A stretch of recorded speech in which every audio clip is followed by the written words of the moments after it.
Hello, beautiful souls and spicy skeptics. Welcome back to Two of Cups Tarot Talk. I'm Pisces Moonflower, your friendly neighborhood herbalist and wandering forest witch. And I'm Lavender Moon, your psychic, co-pilot, and cosmic realist, here to help you decode the mysteries of the major arcana. Today we're sitting down with the card 4, the Emperor. Ah yes, Daddy Tarot himself. The Emperor brings big divine masculine energy, and not the toxic kind. We're talking sacred structure, firm foundations, and protector vibes. Totally. If the Empress is wild, fertile earth, the Emperor is the mountain, steady, solid, strategic. Let's break down what literally is in the card first.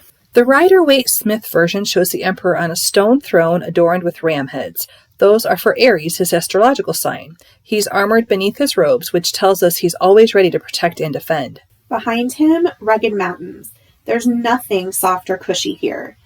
This card is about discipline and resilience, but the stream trickling by, that's his emotional side. It's there, he just keeps it contained.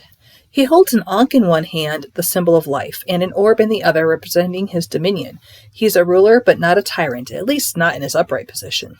Right? When he's reversed, that's when it can turn into control issues, rigidity, and dominance. Upright, the Emperor brings themes of authority, structure, leadership, and fatherhood. He's the planner, the protector, the one who sets the boundaries. He's also about sovereignty, not just ruling others, but ruling yourself, being the CEO of your own energy. Reversed, he can indicate over-control, fear of vulnerability, or challenges with authority figures. Sometimes it's about a lack of structure, other times it's about being too rigid. Let's dive into what the Emperor looks like across different contexts. In a career reading, this card is great. It suggests stepping into a leadership role, creating systems to support long-term success, or being recognized as an authority. In a love reading, it could represent a partner who's stable, loyal, and protective, or someone who might be a little emotionally guarded. Sometimes it can hint at a power imbalance as well. In a family context, this card might refer to a father figure, or call you to be the stable one. Maybe you're laying down new rules or bringing order to the chaos. For money readings, the Emperor says, make a plan, think long-term investments, build a budget, don't wing it. And for spiritual growth, this card invites you to create rituals, structure your practice, and honor discipline as a sacred act. So astrologically, the Emperor is ruled by Aries, big Mars energy, action-oriented, confident, sometimes impulsive, but always driven. Aries brings the fire to get things done, and Mars gives it that push. It's warrior energy, but directed wisely. Numerologically, the Emperor is a 4. That's a number of foundations, stability, and groundedness. Think 4 walls of a house, 4 legs of a chair. It's about support. So the astrology gives us the fire, and the numerology gives us the framework, passion with a plan. Let's talk about some crystals that are associated with the Emperor. These stones really help anchor that Emperor energy. Lay 'em on me. First up, garnet. This one is a powerhouse. Vitality, strength, that deeply grounded fire. It's a crystal that says, I will rise and stay risen. Solid choice. It definitely puts the spark in your root chakra. Next, hematite. That metallic, weighty beauty. It's all about mental clarity and boundary making. This is executive function in crystal form. Oh yes, when I wear hematite, it feels like my to-do list stands at attention. Red jasper. Gentle but strong. It's a quiet confidence crystal, like someone who leads by example, not by volume. That's Emperor Dad energy right there. And last one, tiger's eye. This one's about protection, confidence, and bold action, rooted in wisdom. Think lion in the boardroom. Yes, okay. Now herbs, because we know the Emperor loves a grounded, fiery herbal ally. Teach me the plant magic. Nettle is my number 1 choice. It's full of minerals, strengthening, it's super nourishing, and teaches you resilience. It stings to wake you up and then feeds you deeply. Like tough love mentor in herbal form. Exactly. Ginger is next. Pure Mars energy. It gets things moving, increases circulation, and builds that heat. It's your internal fire tonic. Gets your get up and go actually going. Then we've got holy basil or tulsi. This one's more subtle. It's adaptogenic, so it helps regulate stress, but also centers you in the heart. Emperor energy with compassion. Heart-led leadership. Love that. Finally, cedar. Cedar is sacred masculine. It's protective, grounding, and clears stagnant energy. It's great for smoke cleansing or even adding to a bath if you're reclaiming your space. So between the crystals and herbs, we've got the structure and the soul of Emperor energy covered. So I have an herbal project for you.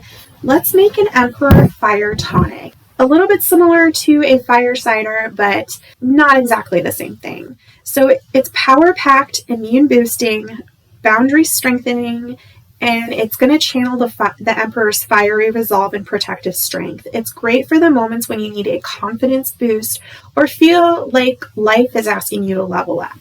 Here's what you'll need. Fresh ginger, which stimulates circulation and fire. Horseradish, which clears the sinuses and cuts through mental fog. Garlic, which is protective and antimicrobial. Onion, another powerful antimicrobial, which also adds depth. Cayenne, which activates metabolism and sharpens focus. Rosemary, clarity, memory, and a nod to sacred masculinity. Nettle, which is mineral-rich, nourishing, and teaches resilience. And raw apple cider vinegar, which is the preserving base and also supports digestion and energy. You're basically making a potion for bold clarity and energetic protection. Exactly. So for this, you're going to be a little intuitive as to how much of each that you want to put in. But I would say edge on the side of caution with the horseradish. I made the mistake of using a whole one the first time I made a fire cider, and on top of that, putting it through the blender because it was easier than cutting it. And that stuff was pretty hardcore. Use your intuition, use what feels right, chop it or grate it. Don't grate the horseradish, I would chop that. Fill the jar at least halfway. I like to fill it all the way to the top, and then pour apple cider vinegar over everything until it's submerged. Let it steep for 4 to 6 weeks. You can shake it occasionally if you like, but keep it in a dark place. And then when you strain it, I like to strain it through a cheesecloth because you're going to squeeze the plant matter to get all of the liquid out of it. You can take this in a dropper form. Some people would take this, put a shot of it into a cup with some lemon and honey and water and drink it like a tea. You can also use it in place of regular vinegar in your salad dressing or drizzle over roasted veggies. It's potent, it's zippy, and it really wants to wake up your inner commander. Multitasking Emperor magic. I love it. Just be warned, it's intense, but so is the Emperor. A little goes a long way. Spice of life and strength of the sovereign in a little jar. If you're feeling like you're giving your power away, here's a simple ritual to recenter yourself in Emperor energy. You'll need a red or gold candle, a small dish of salt, a piece of garnet or hematite, and a written affirmation. Something like, I claim my space, I lead with wisdom and clarity. Carve your affirmation into the candle if you can, or place it beneath the holder. Circle the candle with the salt and the crystal. Light the candle, sit tall, and repeat your affirmation aloud 3 times. As it burns, visualize yourself seated on a throne of your own making, confident and grounded. Let the candle burn as long as it feels right. If you can, do this every day for a week to really anchor the energy. Looking for clarity, guidance, or a little cosmic confirmation? Book a psychic tarot reading with Lavender Moon. Intuitive, experienced, and ready to help you tap into the wisdom of the cards. Whether you're navigating a life crossroads, curious about love, or just want to check in with the universe, Lavender Moon's readings are personalized, insightful, and heart-centered. And if the energy is right, you may be able to receive messages from your loved ones in spirit. Available for virtual sessions, phone readings, and live events throughout Arizona. Visit lavendermoonpsychicllc.com to schedule your session today and step into your next chapter with a little guidance from the stars. Lavender Moon Psychic, bringing light to your path with love and insight. Your future is waiting. Let's read it. Now let's talk about some pop culture emperors and archetypes. And we'll talk about who's channeling emperor energy in pop culture. For me, the blueprint starts with Captain Picard from Star Trek, Next Generation. He's calm, wise, and leads with absolute integrity. Totally. And King T'Challa from Black Panther. He blends tradition with progressive vision, a leader who protects but also listens. Mufasa is another strong emperor archetype. His presence is kingly, grounded, and his leadership is about legacy and love. Dwayne "The Rock" Johnson. Seriously, the man has built an empire with relentless work, discipline, and charisma. That's empire energy in gym shorts. I love that. He leads with action and loyalty, and he's constantly mentoring others. Feels like a modern Mars archetype. Don't forget Aragorn from Lord of the Rings. He resists power until he knows he's ready. Then he steps into his role with humility and purpose. And Uncle Iroh from Avatar. Oh, the ultimate blend of wisdom and quiet strength. Not about control, but about presence. He leads by being. That's Emperor energy at its most enlightened. Let's also talk deities, because ancient mythology is packed with emperor archetypes. Definitely. Zeus, king of the Greek gods, comes to mind. Though he had his flaws, he represents sovereignty, command, and fatherhood. Odin is a Norse example, wise, strategic, and always sacrificing for knowledge and protection of his people. He's the mystic ruler. Ra, the Egyptian sun god, carried solar authority and divine order. Emperor energy that literally shines. And how about Jupiter, the Roman counterpart to Zeus, god of law, leadership, and expansive order? He's regal, wise, and always thinking long-term. These figures show us how Emperor energy can be both divine and deeply human, complex yet centered in service.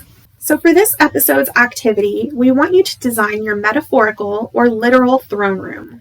What does your power space look like? Is it a desk, a cozy reading chair, a yoga mat, a perfectly curated altar? Add things that make you feel like you're in charge and at peace. Maybe a robe, a crown, a plant, a mug that says CEO of my life. Ooh, I love that. Include scents like cedarwood, frankincense, or black pepper. Touch fabrics that make you feel regal, velvet, linen, or wool. Eat grounding foods like roasted root veggies, hearty grains, spiced teas. Draw a bath with rosemary, cedar, and ginger essential oils and soak while listening to music that makes you feel bold and embodied. And when you emerge, step into your sovereignty. That's your Emperor Day. We'll have the fire tonic recipe, ritual instructions, and throne room ideas posted on our blog and Two of Cups Tarot Talk on Instagram. Tag us in your throne space photos or let us know who your pop culture emperor archetype is. We love hearing from you. Until next time, trust your strategy, build with purpose, and remember, you are the architect of your life. Long may you reign and blessed be.